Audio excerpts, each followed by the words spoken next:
So, welcome everybody to our first episode with Office Hours with J&L, Jamal and Liam. What's up, Liam? How you doing, man? Hey, good. Yeah. Hey, How's it I'm going? excited. I'm excited about today. First and foremost, you all need to check out our T-shirts. We're coordinating. So, I'm a Hal Jordan fan, and who's your Green Lantern, Liam? Honestly, I was always kind of fond of Alan Scott, the Golden Age one, when they tried to bring him back later. I Okay. kind of liked that.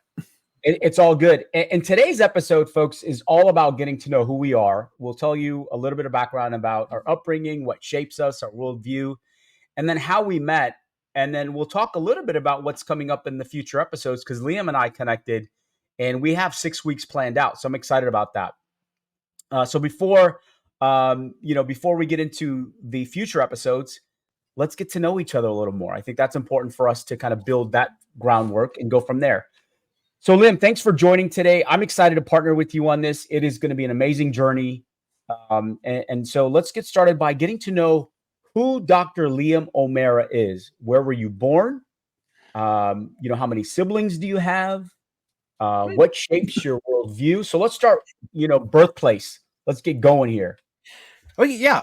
So on the show though too, I'm pretty excited to be trying to do something like this. I have many times tried to get to podcasting and YouTubing whatnot, but it's usually just me sitting around talking about something. Never really works out. I'm really excited to try and do something regularly where we can get things going because once I got into the whole TikToking thing, that sort of took off, which is how we met. Yeah, dynamic, yeah, it's been fascinating. But yeah, I'm hoping to come up with something like this that we can actually just regularly dive into different topics, and it'll be interesting because we have very different backgrounds. We so do. We'll be alternating weeks, which will be a lot of fun.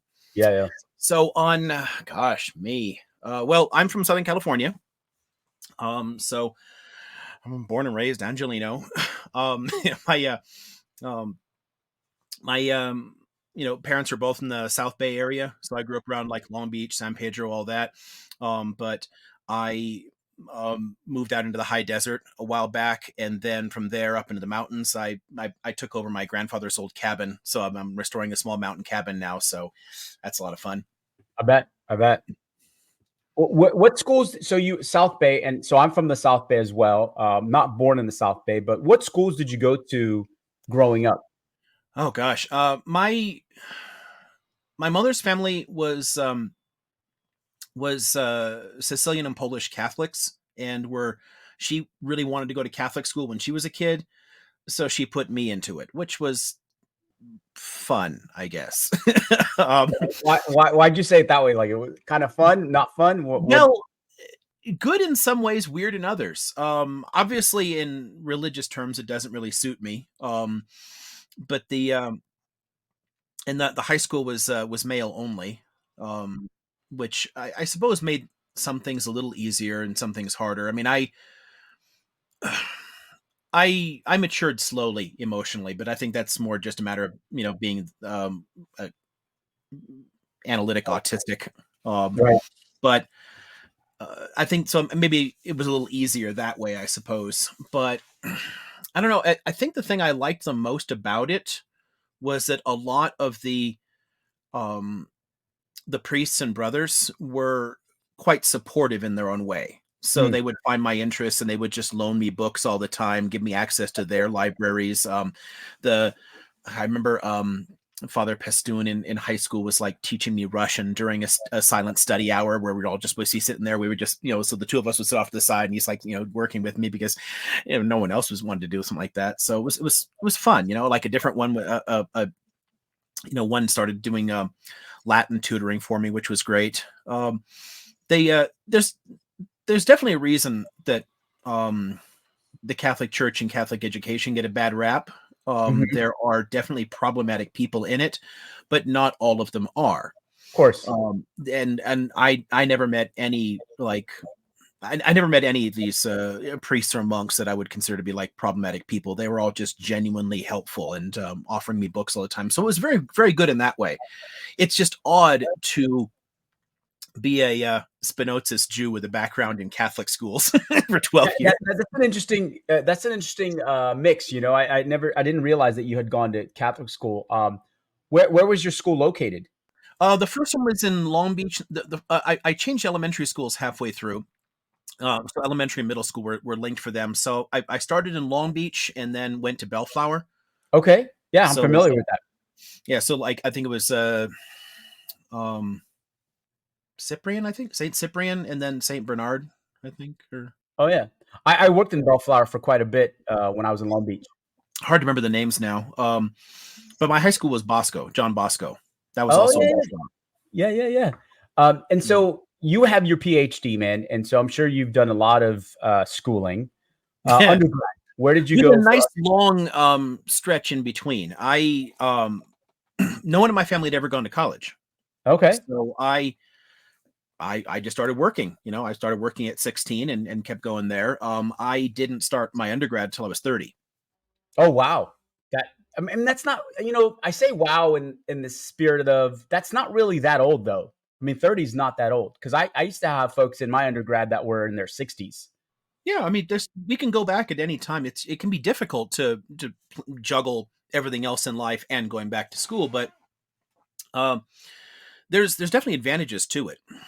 I Okay. think you get a lot more out of it. A lot of people go into this and they're not mentally mature enough yet for the demands. And I mean, honestly, you basically hormonal teenagers starting college. All you're going to be doing is drinking and fucking. So, I mean, It's either you go back when you're 30, it's a little easier to just focus in and do the work, and yeah. get more out Yeah. of it. So that was good. The hard part, the main reason I did it, is also one of the things that made it a little difficult because I had married my childhood sweetheart, and then about a year or so into it, she started developing uh, serious illnesses. Um, Mhm. Mhm. I'd known she'd had issues with depression and whatnot, but we didn't know that she was schizoaffective. And she declined considerably over the next dozen years. But once I realized I'm a caretaker, I'm not going to have kids or whatever. I want to do something with my life that way that's more meaningful because all the different jobs I'd done, I had God, I'd done everything from working restaurants. I worked on the port. I was a fourth generation longshoreman. Oh yeah, yeah. My great grandfather was one of the founders of the ILWU and in the first generation to retire from it. And those are Um, some great gigs, man. Those longshoreman gigs can be really fruitful. they can, yeah. It's just that it's gotten a lot harder because so much of it's automated now, and there's fewer people that can get into it. It was very difficult to get enough hours, but it wasn't fulfilling. Driving Mm. trucks around and unloading ships. Like I'm not giving anything back. I felt I'm just making money, Right. and I wanted something that would give me a greater sense of meaning in Yep. life. Um, and I couldn't get that in kids, and I wasn't getting that in work. So I decided to, go to college, and from there, I just went straight through the BA, MA, PhD. No way. So share with us where did you go to school, if you don't mind, Liam? Oh, well, for college, you mean? Yeah, yeah, for college. Yeah, for college, undergrad, Well, master's, PhD. Where in high school, I hadn't done any of the higher maths that I needed to qualify for a lot of colleges. I just took the jock courses. yeah, Was, I did the um, same thing. So I I mean, wasn't a I never math. expected to go to college, so it didn't matter, and I wasn't particularly good at it or motivated. So I had to find a private school because the privates will accept you without the higher maths requirements, but then you have to finish it while you're there. So Mm, I managed to get through the two levels of algebra and statistics while I was doing the bachelor's program, but at least they let me in. So I actually went to Chapman. okay. I'd applied at a bunch of different places, and they offered the best deal going in because I was supporting a disabled wife and not particularly well off. Um, so they threw some cash at me. I was like, cool, I'll go here. So I did my bachelor's at Chapman, and then my two graduate degrees are at UCI. So I was an anteater for a whole lot longer. So Wow. that was a pretty long process. I didn't actually. I started the whole process in I guess 03, and Okay. I didn't finish the doctorate until 17. I had to during the process. I had to take a couple of years leave of absence. It was very difficult to balance everything in terms of life complications. Taking Of care of course. the wife there as well as poverty. I was not terribly well off, and you with a lot of things too. There's for the original project I was doing in grad school, I needed more grant money than I could get, because while I was in, we had that 07, 08 financial crash, Yep. and The all Great the grant Recession. monies just dried up. No one wanted Yeah. to spend it. They wanted to hold on to it because they didn't want their main endowments to drop, Right. so they took everything out. So I did some more research trips on my own into the Mideast, but I couldn't afford to finish it. So I had to take a couple years off and figure out a project that I could do from California in order to finish the doctorate. It was either give up or come up with a different project for now just to finish it. So I did that. Yeah, it took a while, but I did finally get through. Well, So I yeah, think so yeah, everybody's timing is different. And here you are. You said something earlier, and I think it would be great if you can define what schizoaffective is. Well, the easiest way to understand it is it's the midway point between schizophrenia and bipolar disorder. It has Mm, elements of both. It's got the highs and lows of depression and mania with bipolar disorder, but when you enter the manic phase, it takes on all of the delusional characteristics of schizophrenia. So she would be talking to aliens or God or something, and they would have a special mission for her and stuff like that. Like it'd be very complex, elaborate delusions that would seriously affect her behavior. I mean, there are a lot of times when she was genuinely dangerous, and mostly to herself, but also to others. And like at least once a year, we were in hospital, for a mm, while. But yeah, it's a mix of the two. So like you have all of the challenges of living with bipolar disorder, all year round. But right. when you're cycling into manias, you get the very complex paranoid delusions. Yep. I appreciate you sharing that because I had a nephew who passed away at the age of 26 who was suffering from the same illnesses. He would often behave in a manner where he was talking to other people, other individuals, and that they had a mission for him. I remember distinctly going to lunch with him one time, and he was telling me about how he had to go on this mission because he was having conversations with people, and it was something that he needed to do. And so, ultimately, unfortunately, he passed away from sepsis. But I appreciate you sharing that. Yeah, I'd have to say of the things that shaped my life for good or ill, um, those couple of decades had a huge impact. Because there's a lot you go through in trying to help and care for somebody that really can't. And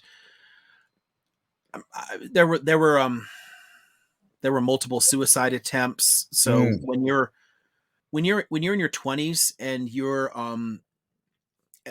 going to make, because you get like 24 hours to bury for Jewish burials. So I'm like, I'm stuck like making funeral arrangements because they tell me she has a 5% chance to live, mm. and like That's a tough one.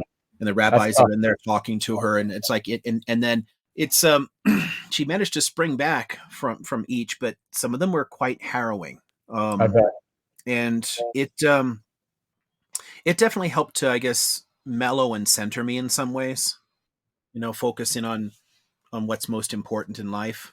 Yeah. I um bet I mean, mentally, physically, I'm sure a number of things happen. One, the mental and physical toll that it took on you, as well as I think the maturity level for you had to accelerate quite fast because you're dealing with trauma ongoing, right? yeah, and and that was always a bit of a challenge too. Again, I'm autistic and ADHD, so my mother had like hell with me as a kid. Actually, my brother and I both. I mean, she's got to be a saint for putting up with all this stuff, because we were polar opposites in that sense. He was the one that wanted to go like, you know, steal cars and joyride and, like, all the goof around kind of like normal Less teenagery trauma, type stuff.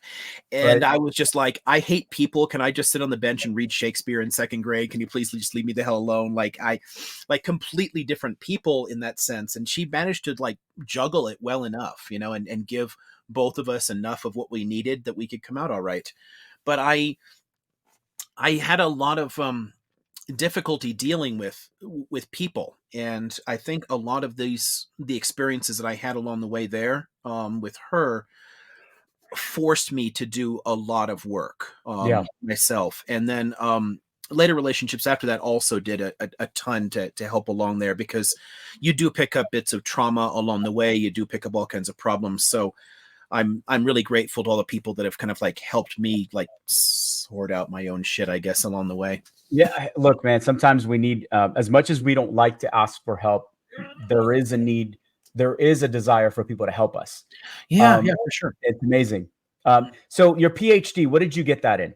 Let's Well, start there. I'm a historian, so history. And the way a history doctorate works is you establish a couple of teaching fields and a main discipline. My discipline is intellectual history, or the history of ideas. So I study cultures and concepts and whatnot, as they develop and transmit and show up in different areas. But my teaching fields are the Middle East and Europe. And then I guess by default I picked up like I didn't do the emphasis in it, but I've been teaching world history for I don't know 16 years now, so that kind of fits into. But my main areas of like study and research and whatnot are the Middle East and Europe. And dude, I know you thrive in that environment because since I've known you, which was I think late October, early November last year, 2023, and uh, you love engaging and you love teaching. That's your wheelhouse. I mean, I've seen it, I feel it, and it doesn't matter the amount of time you spend in a certain space when you're teaching. There's tremendous, I think, gratification that you gain from that because we all have our spaces that we thrive in, and that's your space. And Yeah, you do it well. it's honestly why I decided to seek it out. I didn't know I would do all right teaching, given I'm a massive introvert.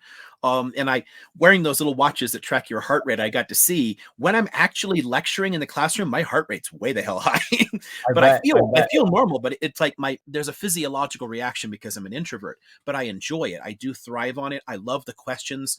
Whenever somebody throws something up, I love trying to find a way to fold it into the topic, to make those help make those connections for people. It's extremely gratifying. And it really, I, it's what I was hoping it would be when I was looking for something to take the place of, the normal life with family. My brother's got 3 kids. I had wanted to do the same thing. We grew up in like a massive like Sicilian, Polish, Irish family, so there was, I mean, when I was born, and for my first few years, there were 5 generations alive. I knew my great great grandmother from Sicily. Um, Wow. and like because the families were all big and they had kids fast, so I grew up always thinking, yeah, I'm gonna have a family too. I'll do this. I'll be like, yeah. But my life took a different course. Of So course. I find that giving back this way, trying to share what little I've picked up in the world is gratifying in probably some similar ways Mhm. to mentoring kids. It Yeah. helps. It fulfills a similar mental need. They're a greater part of a family, right? I think, and people learn so much. And so I appreciate that about you, and your willingness to give back. Um, so as you think about kind of the learnings you've had from school, right? Like what were the biggest, and I want to be very specific with this, what were the most positive things that you extracted from school, and what were Wow. the things, yeah. So if you had the top two positive things you extracted, what would they be? Wow. I really don't know. Um, the I think one of the things I got the most out of graduate school specifically was it was the first time in my life that I was in what we can call a sense of intellectual community. People who can sit around and discuss complex issues because they've all done some of the work. Sitting around those tables in the seminars with other people who've done the readings and all have thoughts on them was just mind blowing for me because I was always used to just reading and doing my shit on my own. Yeah. I was a trucker reading Sartre, like it's like I didn't have anyone to talk to about this stuff because everyone wanted to talk about football or something. Like sorry, I know nothing about that, That but ain't me. That ain't me, would you bro. That like ain't to me. understand that being precedes essence? We can talk about Yeah, that. No, we it doesn't we really can dive help, in. I don't know. Don't worry about first down. Let's talk about the book I just read. Yeah, I so it was fascinating there. I think I really kind of enjoyed that. And it having those kind of conversations with other people who are also curious is something that I also try to bring into my own my own work teaching, trying to work, I guess, sort of Socratically, challenge people, inspire them, ask them questions, get them to think about things.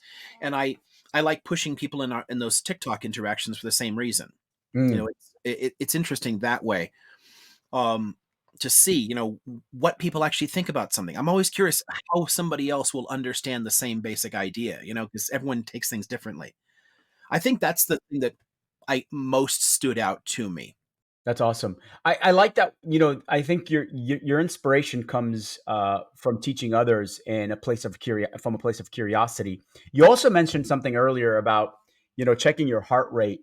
I don't know if it was and how high it would go up to when you're teaching. I don't think it's anxiety as much as it is as excitement about teaching and the adrenaline of teaching. Yeah. That not the there's no, I don't see any fear there. I see more, hey, I'm excited, I'm ready to go. It's like going into a competition.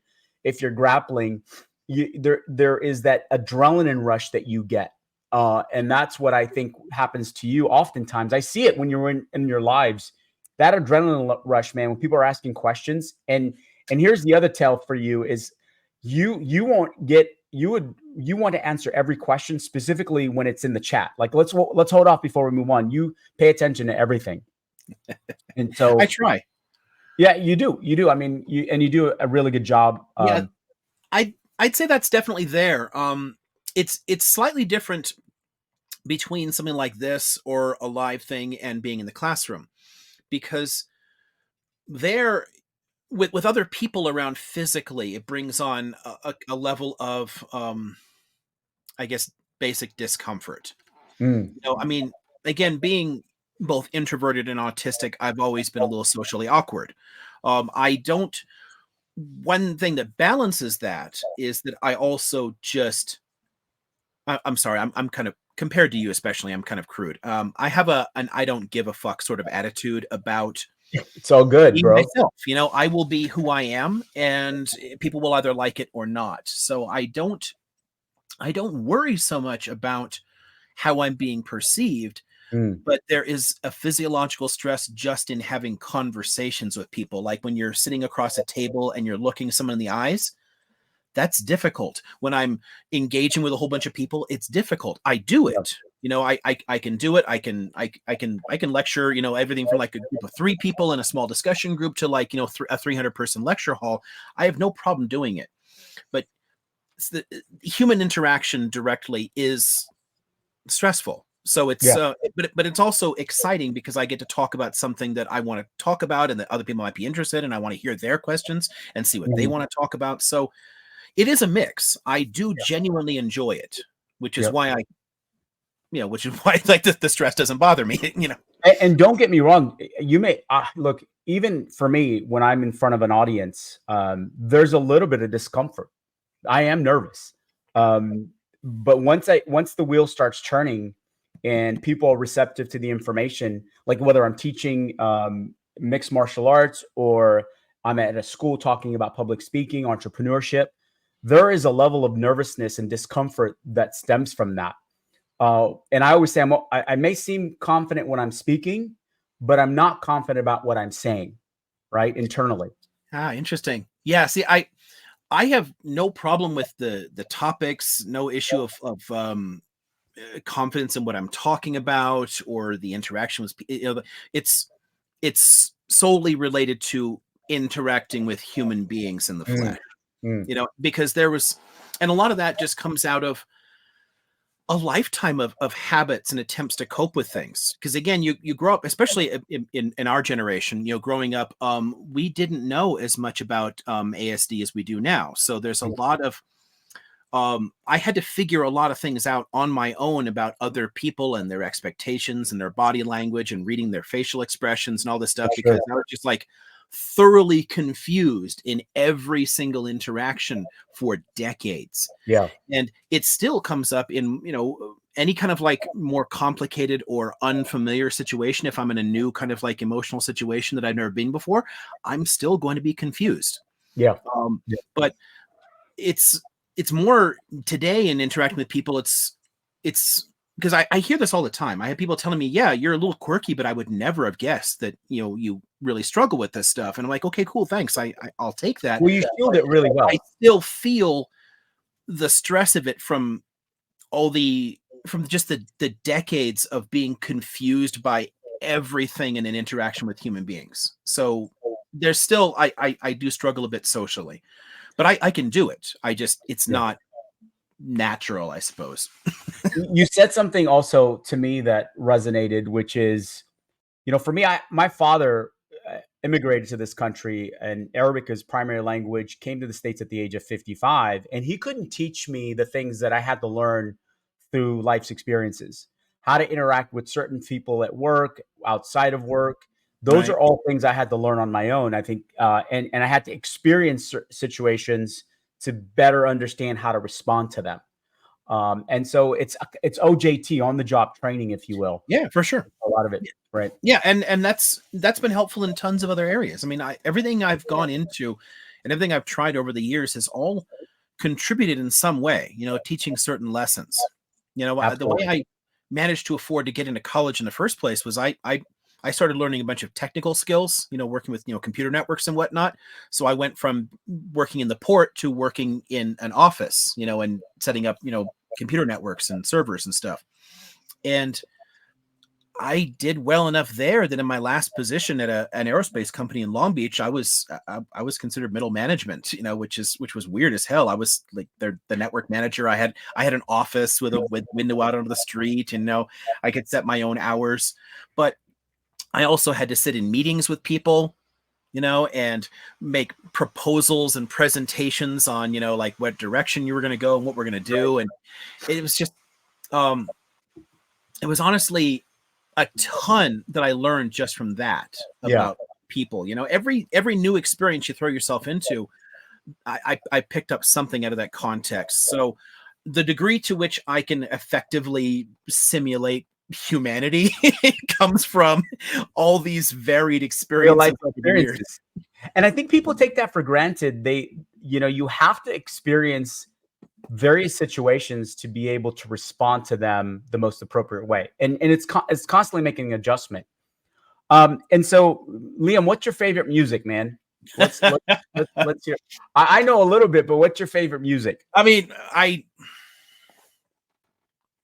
I can't really say I have one. I mean, it's my tastes are all over the place. If I were to say, Liam, you got one record to choose from, and this is the record you're going to get, what would it be? I would just stare blankly for hours. It's impossible. I mean, I'm one of those people like, yeah, I can list my top 100 artists maybe if I think about it, but that's about it. I'll go from, I listen to a lot of like vocal jazz, so I'll sing along with Sammy Davis Jr., and then I'm putting on like, some Swedish death metal artists, and then I'm putting on like, Israeli psychedelic trance, and then I'm listening to like North African, folk music. And you favor a lot of different genres. I'll listen to anything. I think there's some pardon me. There's very few types of music that I don't really like, and I think some of that is also part of a childhood quirk, I suppose. Because in my early life, I disliked music. Ah, wow. Why? All of it. Because sound was disturbing to me. Just the sounds of the world around me. I mean, it was, I had difficulty processing it. I still struggle a little bit with some auditory processing. It's a lot easier for me to read than to listen to things. Got it. I can get lost in conversations, so it does. That's one of the things that also adds a little bit of stress in social interactions and in teaching, is because it requires a higher degree of focus for me than I think it does for a lot of people, just to be able to take in and understand what people are saying. For sure. I consciously taught myself to appreciate sound. Hold on a second. This is see, folks, first episode, you're going to have technical difficulties, and hopefully we get Liam back. There he is. Yeah. Ooh, that was weird. All good. I was just saying that, regardless of where you are, you're always going to have technical difficulties. So we're all good. Yeah. So it's interesting how that worked. It looks like it just bounced me out for a second and then back in. It did. It did. I was by myself. I felt alone for a moment. As long as it's still recording. It is. It is. Yeah. So you got go ahead, finish up on that one. So I had to I consciously taught myself to appreciate music as a way of learning to appreciate sound in general, which is why I honestly love just sitting and listening to nature, just hearing the different, birds and insects and the wind in the trees and whatnot. And that's musical. Or like, I don't know, being in the city and listening to like construction stuff, that I can make that musical. I can create a kind of ambient music in my head out of all the random sounds. But when I was a kid, they were all disconcerting. I was constantly like, oh my God, let's stop. So I taught myself to appreciate sound in general. And that Can you write music as a whole so that I could appreciate all forms of music, because it came out of like deconstructing sound itself and finding the way it works. So I don't know if that makes any sense, but I'll listen to, I have extremely broad tastes in music. Before like middle school or so, I listened to almost nothing. Are you able to write music, Liam? No. I mean, I'm a terrible musician. I learned the basics of several instruments, but I have no real talent for it that way. I can't take things by ear. It's like you play those games, name that tune, and somebody plays like a little bit of a song. If you play 1 second of a recorded song that I know, I'll get it. But somebody can sit there and just start playing the most familiar song ever on their guitar. And like, God, that sounds so familiar. What is that? And I can't place it because the sound is not exact. It's the way that it gets filed, it's the way you process the information. Right, exactly. So it just they're again, it's just a matter of like autistic brains are wired slightly differently. The way I process sound is a bit different. So for me, it's like with when people do movie quotes too, people are always like quoting films or whatever. Right.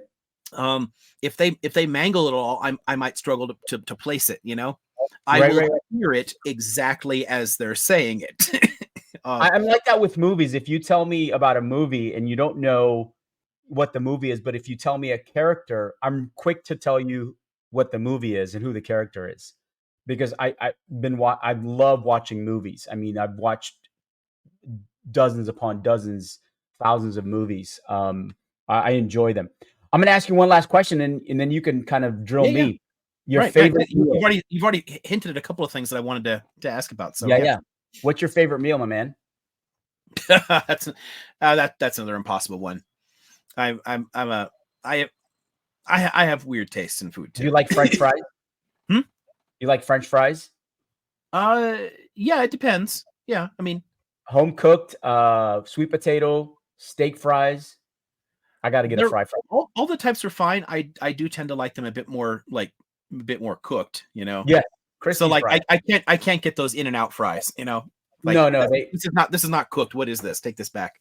You can go to those burger joints and ask for well done fries. I used to go to Raw up the street, which I do. Yeah, if I'm stuck eating at a fast food place, I always tell them to do them well browned. Yeah, but yeah, I do love potatoes. Yeah, but I don't know. I cook constantly for myself, but I have an odd approach to it. There's no simple answer to what do I like, because that's another one too. Growing up, eating was just a chore. I still think of it more that way. It's more a matter of, okay, I just need this for sustenance. What can I tolerate in terms of the flavors? I got to get it done. And then I'm always like reading. I still use the same terms from childhood. Because I'll set a book out when I'm reading. Anything heavy I put across the book is a book banana. Because that's what I would do in the morning. We're sitting down for breakfast at my mother's house, and I would like grab a banana and hold the book open, and I would just read while I was eating. It's one of those mentalities. Eat it now, taste it later. I think that's what that's who you are. Let me eat it now and taste it later because I'm too focused on reading. Yeah, honestly, I don't pay as much attention to it. As long as the flavors and textures are things that I'm okay with, then it's fine, But I don't really. I'm not a foodie. I don't savor the flavors. Yeah, I love eating food, but I don't savor it. I eat it really quickly. Well, thanks, man. I appreciate our first episode together. We get to know you. We're gonna flip the script now, and I'm gonna turn it to you to start grilling me on some questions. Yeah, so let's start at the beginning. You mentioned your father. Coming here. Did he bring you with him, or were you born here? Yeah, so my parents immigrated in the late 70s, 1978, June of 78 to be exact. And so there was four of us Mhm. that came. Yep. He was sponsored by my uncle who was already here. And I think my uncle came here in the late 60s. My father was 20 years older than my mom, by the way. He was 55 when he came to the States, and my mom was 35. And so when most people are thinking about retirement, he was coming to start a new life with four young kids. So there's four of us, two Yeah, girls and two boys. that's amazing. People, it's one of the things that bugs me so much about this country is people shitting on immigrants. I mean, how immigrants are by definition self-starters. They're people willing to throw themselves into in an unfamiliar environment, an unfamiliar culture and language, and just dive in Mhm. and try to make something out of it. Why would you not want that? Well, That and scares me. here's the thing about my father served in, he was older when he got married at 42 because he was born in 1923. And he didn't marry till late in life. And he served 25 years in the military and he was a World War II vet. And so imagine you're 55 years old, you've got four young kids, 1, 2, 6, and 10. You've got $300 in your pocket, your story, and you're coming to the States to provide a better life for your children. And you don't speak a word of English. And the only school he went to was elementary school. That was it. And same with my mom.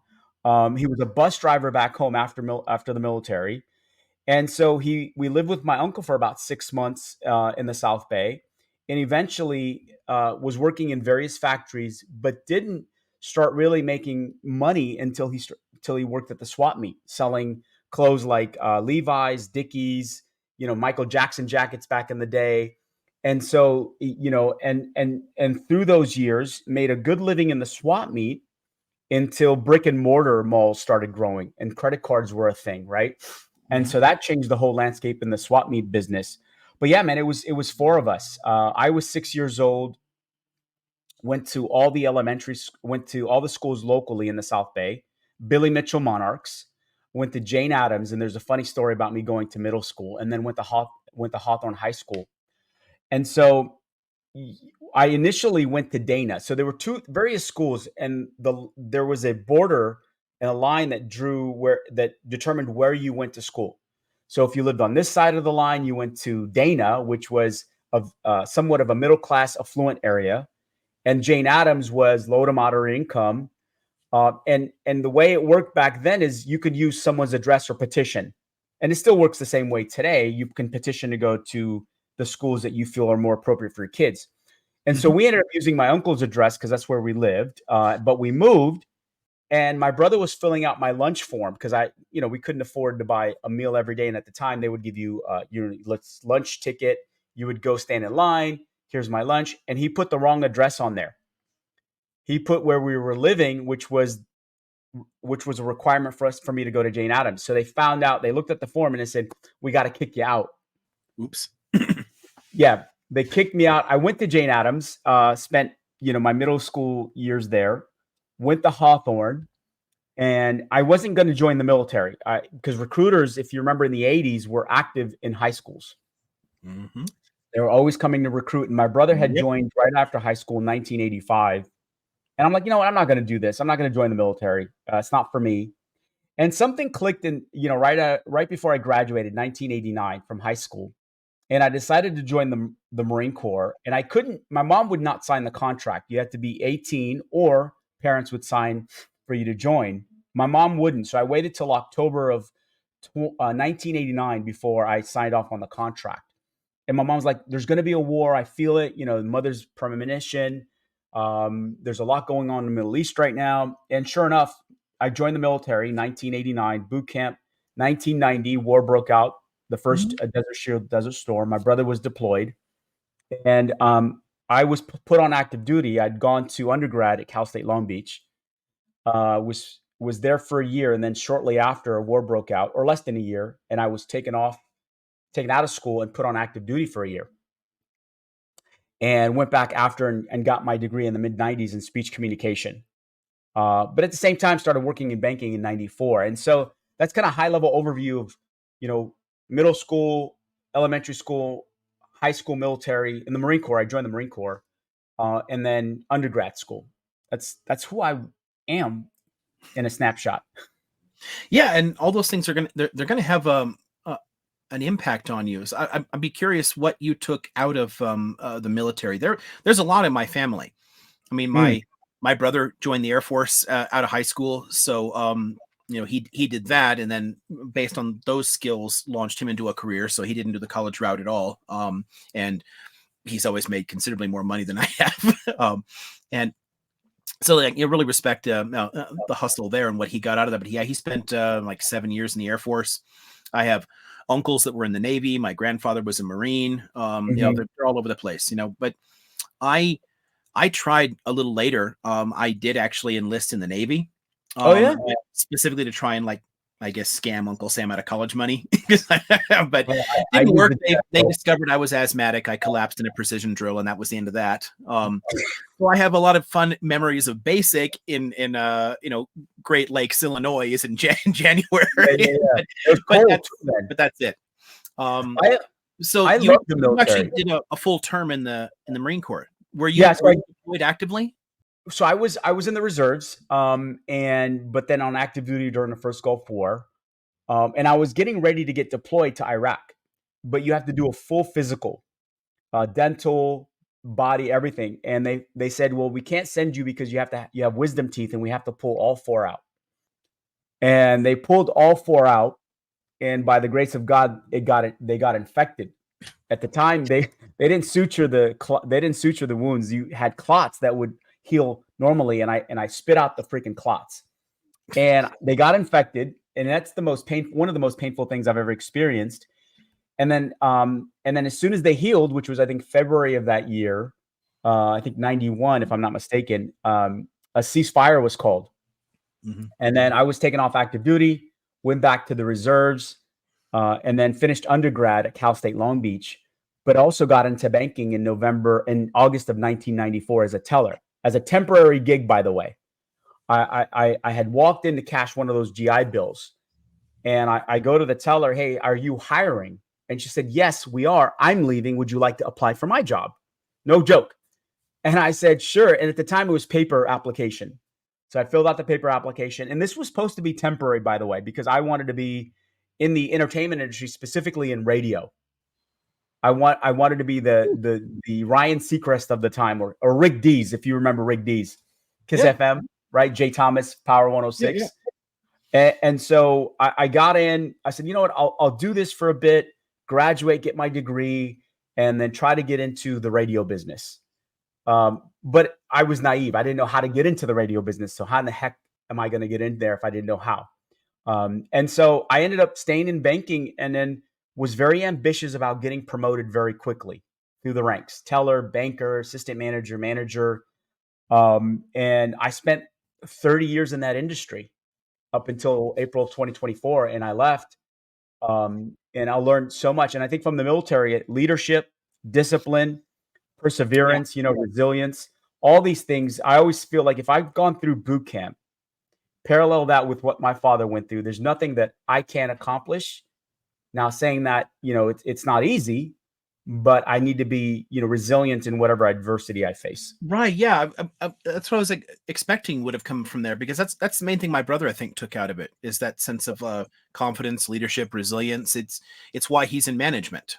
I mean, he's actually manages like an entire division of shopping malls, all across in multiple states that he has to oversee. Um, so he climbed that corporate ladder without college because he's genuinely good with people. You know, Mhm. he got all the people skills like Not an easy that skill I to didn't develop get. either. But yeah, the military, I think, really helped to shape him and give him a sense of confidence and purpose and that resilience that comes out of that. So yeah, it doesn't surprise me that you took that experience out of it and then used that to build your career. I'm curious about the radio one. Yeah. Um, is that's neat. What because okay, so you asked a weird question about sound or music, thinking about that. I because I spent all the years in middle school and high school, diving into every kind of music I could get my hands on, learning to appreciate it. I thought I had no idea what the hell I was going to do when I grow up, kind of thing. But they ask you in your senior year, what's your career? Where do you see yourself in 10 years? I put down record producer, like, which I didn't do, but I do enjoy, again, all the different elements of sound. Yeah, So it was the only thing that like occurred to me at the moment that I could possibly have gone to do, just because of what I was doing. of So it course. just makes me curious, like, what is it about? Like, so you wanted to actually be a DJ, like, Yeah, do I all of wanted to that be a on radio air? host, a radio host. Neat. Because I love music. So I grew up in a musically inclined family. My father could sing. My entire side of my father's family can sing. They all have great voices. My sister was singing at the age of 9. I have cousins that write music. My late uncle used to write music, Arabic music. And I was drawn to lyrics, sound, and the gift of gab, if you will. And so I wanted to be in that space because I don't have a problem conversing. I can stay on this for hours talking about various topics. Yeah. And I was so comfortable because I love the music, I love the sound, I love the idea of developing lyrics from scratch and the different genres. And I wanted to get into a space where I had a large platform and talk to people, influence people, inspire people. And unfortunately, my daughters, my oldest and my youngest, both picked up the gene of singing, right? Because it Nice. skipped me. I'd love to sing for you, but I even with acoustics, it sounds terrible. So that's what kind of drove me to that. And I love listening to Rick Dees and Jay Thomas always. And I'm like, man, I can do this. I can talk to people. I don't have a problem doing that. But what I didn't know at the time in my mid 20s is I didn't know how to get into that business because it's so complicated even today. And so that's kind of why I wanted to get into that industry. Um, and I still do.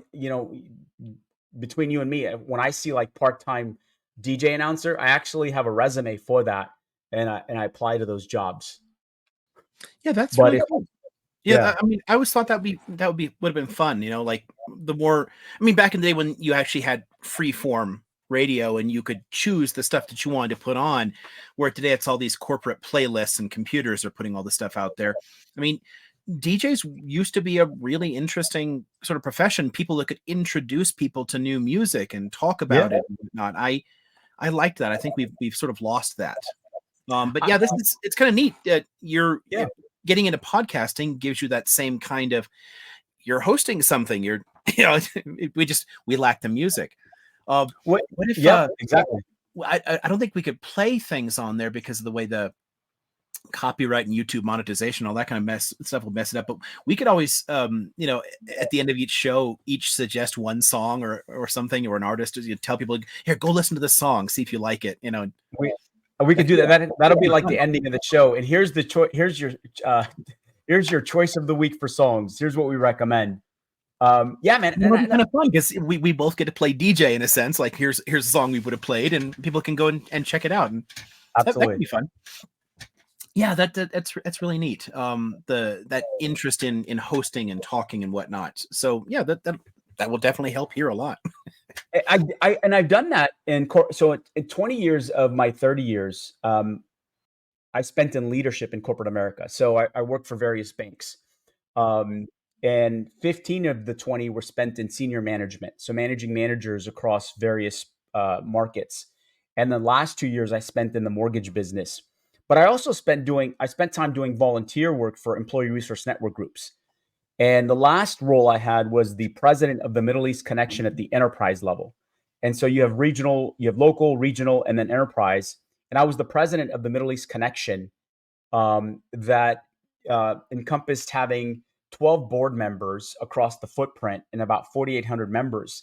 And one of the things we needed to do is continued education for employees, move specific initiatives forward, and community involvement. And one of the things I hosted quite a bit of was fireside chats. I did it with C-suite executives. I did it with outside speakers. And I had audio and visual kind of prepare this type of environment, but I would prepare a lot of the questions in addition to extracting questions from the board members. And so I did that quite a bit, and it helped me build more confidence in these types of settings. And Yeah. because it was practice, it was repetition. Yeah, that would. And it's honestly something I'll look forward to hearing more about as we dive through different topics going forward, because it's definitely in an area of considerable difference. I never, I mean, far from being able to teach leadership, I never even sought leadership and things. I grew up a committed anarchist, so whenever I've been in positions of so-called authority, I try to create a more collaborative environment. Hey, we're all equals here. In lecturing, I don't like standing and towering above people on podiums, so I often like just sit on a table in the front of the room. I don't like that. I've always struggled with that in a sense. I mean, honestly, the one period of my life when I was in a kind of management type position in that aerospace company, I had to let go my wobbly card for a while, because one thing you can't be in the IWW is a boss. Well, here's the thing. I think to that point, Liam, I think you mentioned a really good point, which is leadership isn't about standing and hovering over people and dictating what processes should be moved forward or how to manage people. It's a collaborative approach, for sure. right? And it's really important because early on in my leadership style, I thought it was what you said initially, which is hovering and dictating things, and I had to learn the hard way. As I gained more experience in that leadership space and read more books, had mentors, and one book that really changed for me, that helped me change, was Five Dysfunctions of a Team. A collaborative approach is more effective than a dictatorship approach, and I've experienced both, like leaders that I reported to that were dictators in a fashion, and the others that were very collaborative and allowed others to come up with ideas or their identity, if you will. Right. And when I worked with managers that developed their own identity and stated what their ultimate goal was, we were more successful than in a space where someone was just dictating things at you. It was so difficult to Right. manage. Yeah. And I think those are the more effective leaders too, are people who aren't leading by telling people what to do, but leading by example and inspiring people and trying to draw out the best from everybody. And this is something that I've run into as well in leftist spaces. A lot of people don't understand that the anarchists aren't opposed to order; they're opposed to hierarchy. And the key there is that there's a distinction between natural and unnatural hierarchies.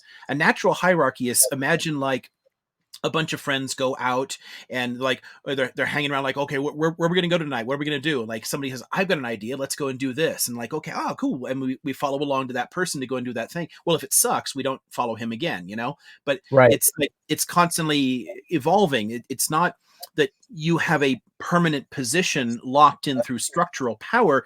It's just you are the one currently inspiring movement. You're the one currently giving a sense of shape and direction to things. Those are fine. Natural hierarchies make perfect sense. Structural ones do not, to me. So I will enjoy those kind of conversations because it'll be interesting to kind of to hear those insights in like leadership training and whatnot that you can offer, and then see how that fits the way I understand a lot of this stuff. It'll be fascinating. No, I love that because it's a collaborative approach. And you can test this out in any environment. Say you wanted to implement an initiative, and you're one of those types of leaders that asks for feedback to see how to move that process forward. Right? Company wants a process implemented. How do you get it done? You could do one of two things. One, you could turn it to the group and say, all right, here's the objective. How do we get this accomplished? Right. And you get these slew of ideas, you put them on the wall, and you come up with the top 5. And there's that constant follow-up. Right. Or you can come into the room and say, all right, managers, here's the process here's the objective we need to move forward. And here's what I'm thinking. Now let me hear you. What do you think is going to happen? They're going to be like, well, if the boss says this is the way it's going to work, what value is my opinion going to have? Right. And so you have to really be cognizant of when you come into a room and say, I want this done this way versus let's hear what you have to say, and help influence those decisions, because the best people that know are the ones on the ground and leading their teams how Right. to move forward. And it takes a real leader to empower people to speak up and to share those ideas and insights. You have to make sure that everyone feels valued in their place and that their ideas will be valued. And if you don't do that right, people, even if they do, like, I've got an idea, and then you look at them just the wrong way, like, oh, and then they never do it again, or they're afraid to do it. You're doing something wrong if people don't feel comfortable doing Right. that. So Right. there's a real art to it that I have a lot of respect for, because it's really hard to be in positions of, authority and still bring those attributes out. I Totally. one of the just as a gosh, not something I want to talk about right now, but as a fun one, I in hindsight, what it kind of looks like is a massive social experiment almost, but I ran for Congress as an anarchist, Uh-huh. and ran my campaign that way. So there's the candidate, there's a campaign manager, but it was never laying out, this is what we will do.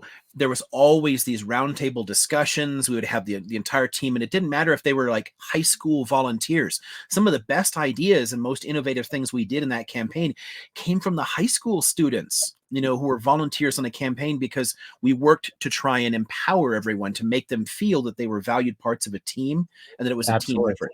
That's hard to do.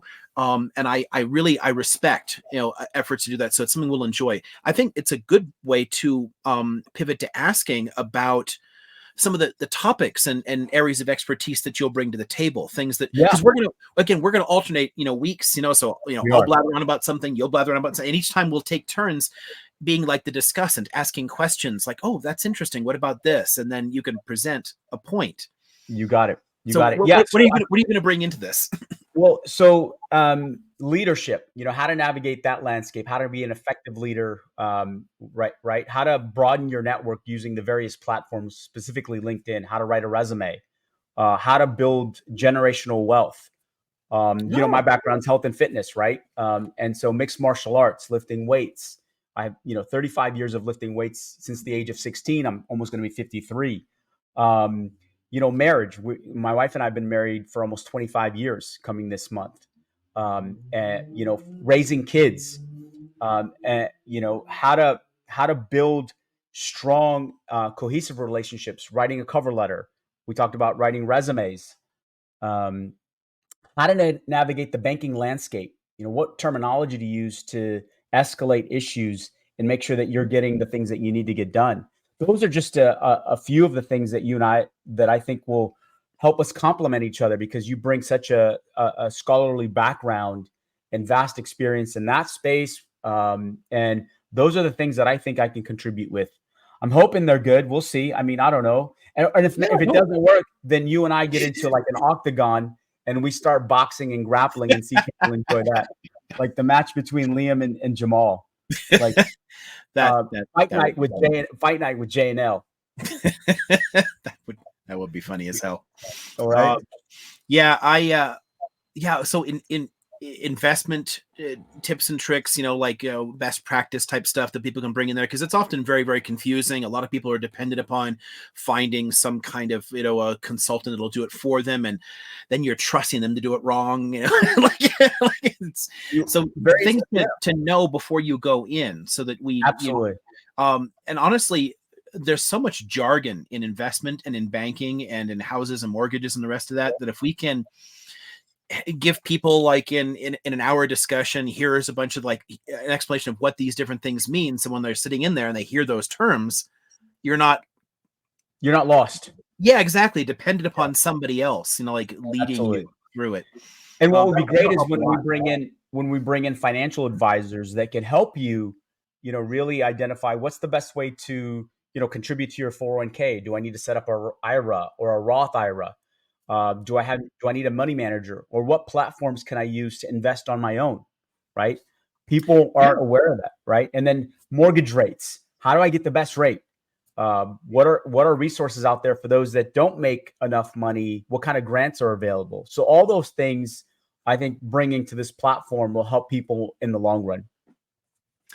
Yeah, there's oh gosh, I like that in so many of the areas that we can talk about, I will be completely clueless about your topic, and it'll be fascinating because I mean, I joke about this all the time, but like, oh, what's your retirement plan? Oh, well, when I can't work anymore, walk off the pier.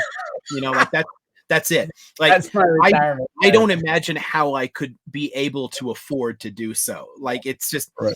the number of things that have just gone wrong at different points in life, and all the the debt that accumulates from medical stuff and everything else. Like I've got no plan to retire at all. I will keep working. I'll be there like in my 80s, walking in on my little walker, like ranting about the Vietnam War, and just drop dead in the classroom or something. So Well, honestly, I would love to hear more about how people can really do that. What could I do? What can I do absolutely. now that can make that a little easier?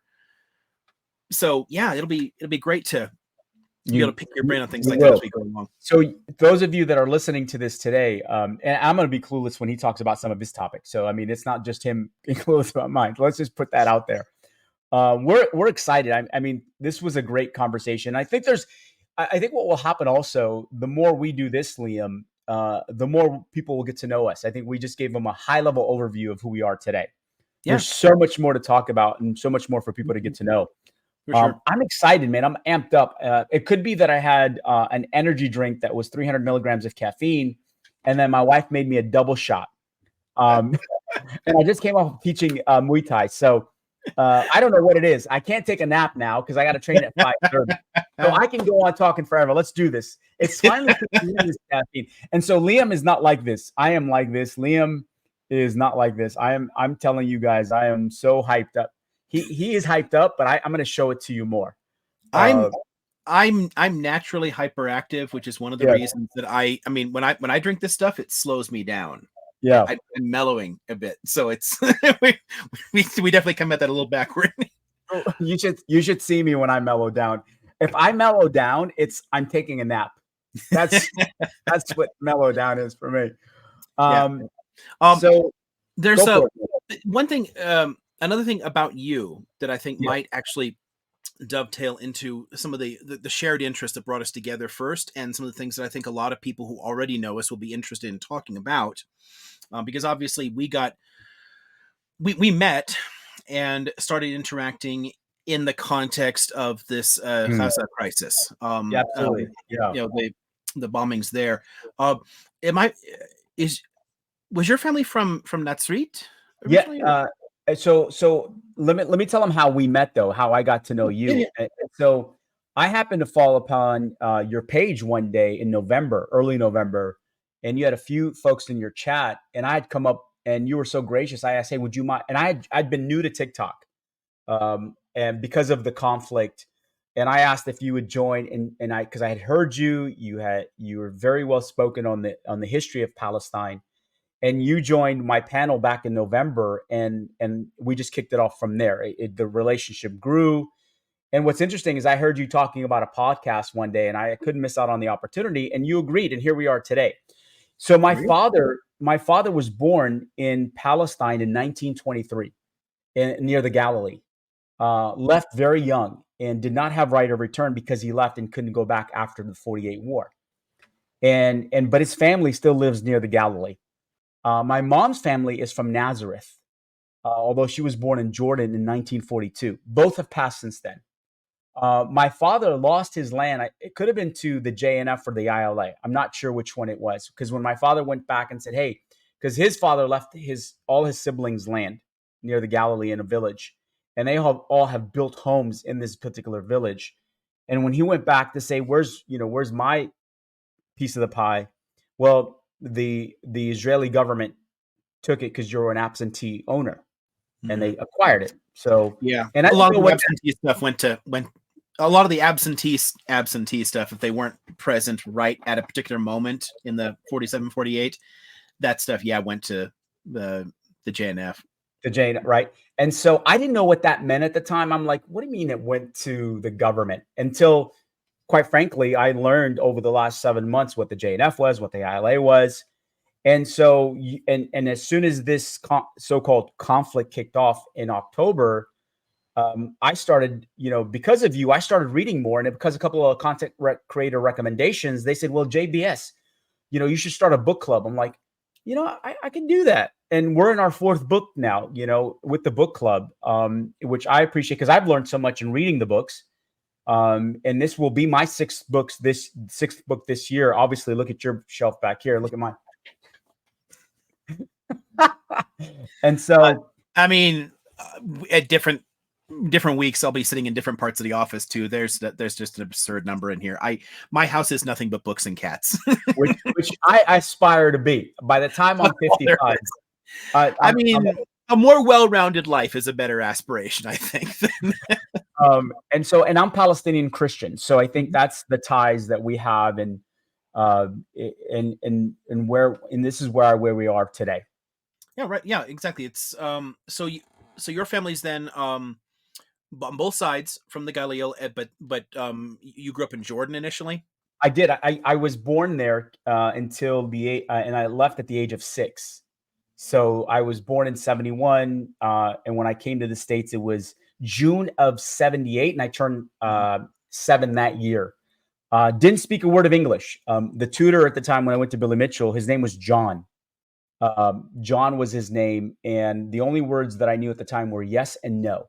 So I had gone through ESL, which is, for those of you that know, ESL is a second language, and I had a hard time with comprehension, right, and a hard time with math, but eventually, started getting better at the English language, started getting better at writing, started getting better at presenting, and because all we spoke at home was Arabic, and then eventually I learned Spanish in high school and college, but I'm not as effective as I used to be in Spanish, because when I first learned the language, I would speak it regularly. And as a matter of fact, when my wife and I first got married, she woke me up one night and she said, "You're dreaming in Spanish." I'm like, "How do you know?" She's like, "Because the words are Spanish words."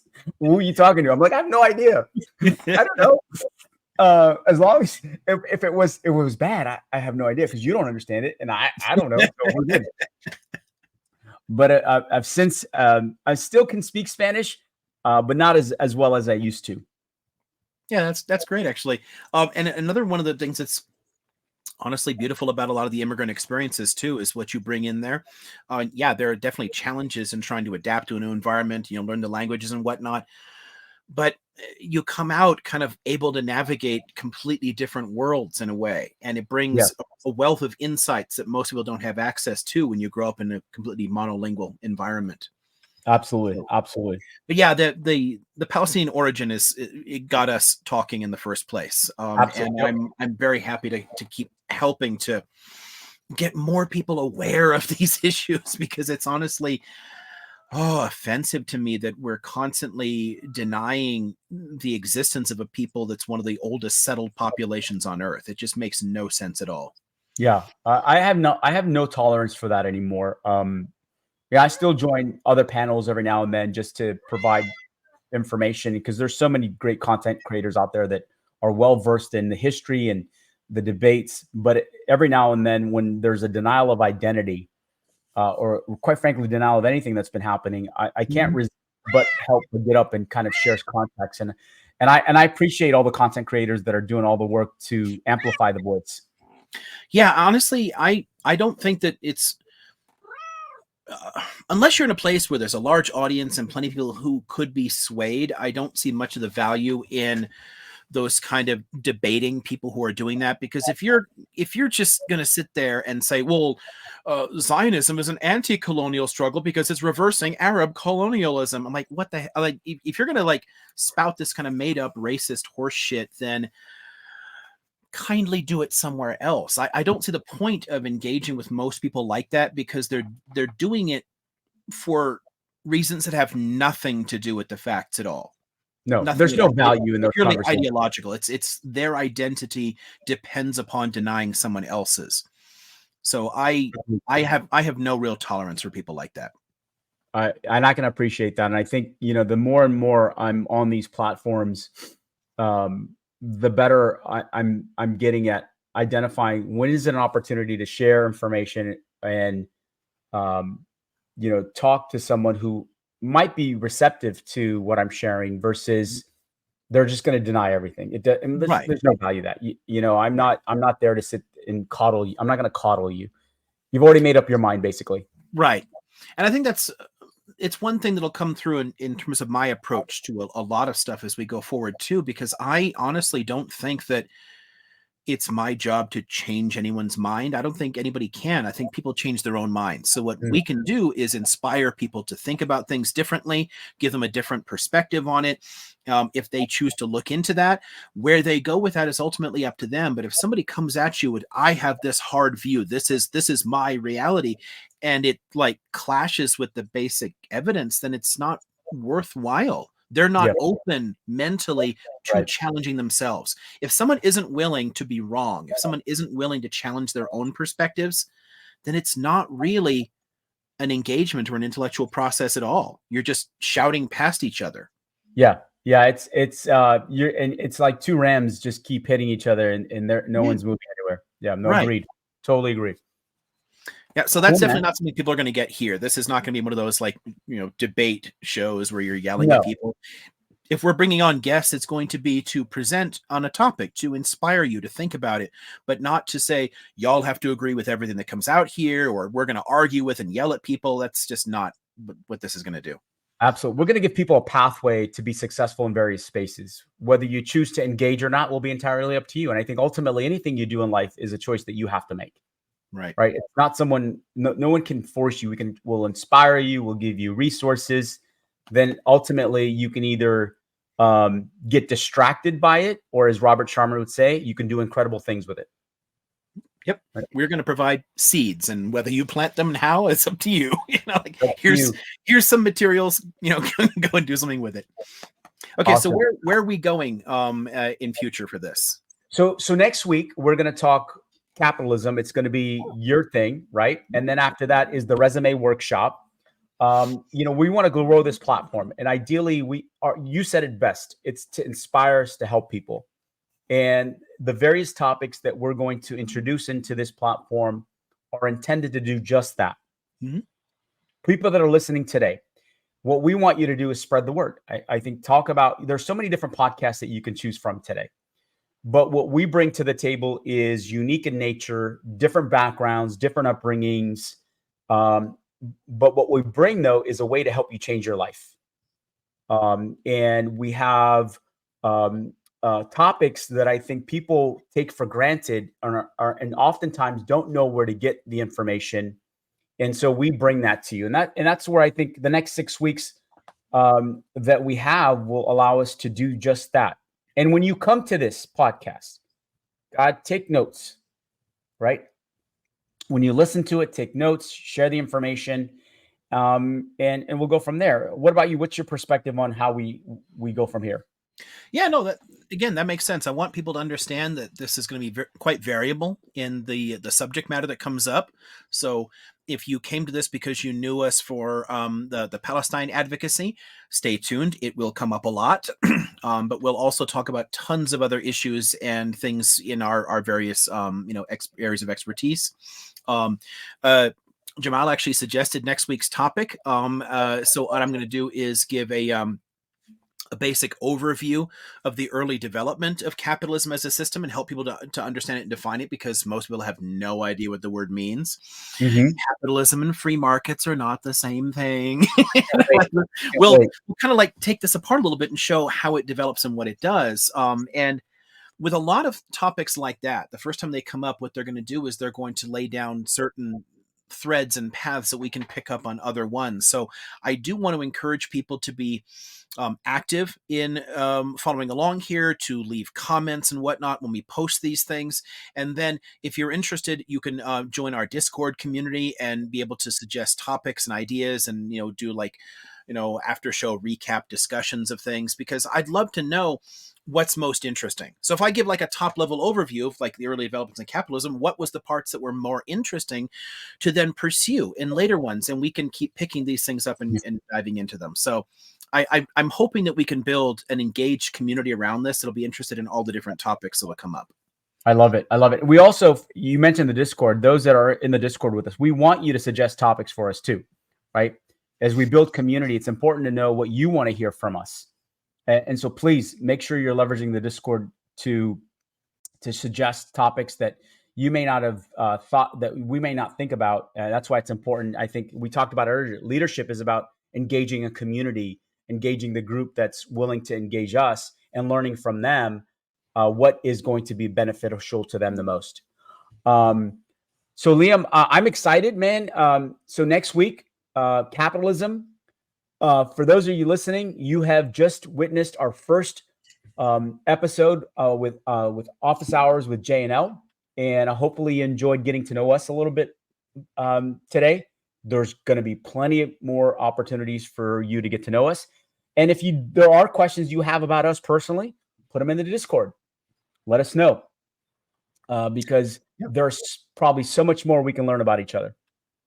And for now, for people who want to join that, if you're just finding this randomly on YouTube or something, the easiest thing to do is to follow one of the different social media accounts and then send a direct message asking for the Discord link. I don't want to post a permanent link somewhere just openly, but it is open for anybody to join. But you do have to show some interest and ask to do it. Absolutely. Because we don't need armies of Nazi trolls. but if you're interested, follow. I mean, I'm super easy to find all over on social media. It's always just Liam O'Mara IV. So LiamOMaraiv.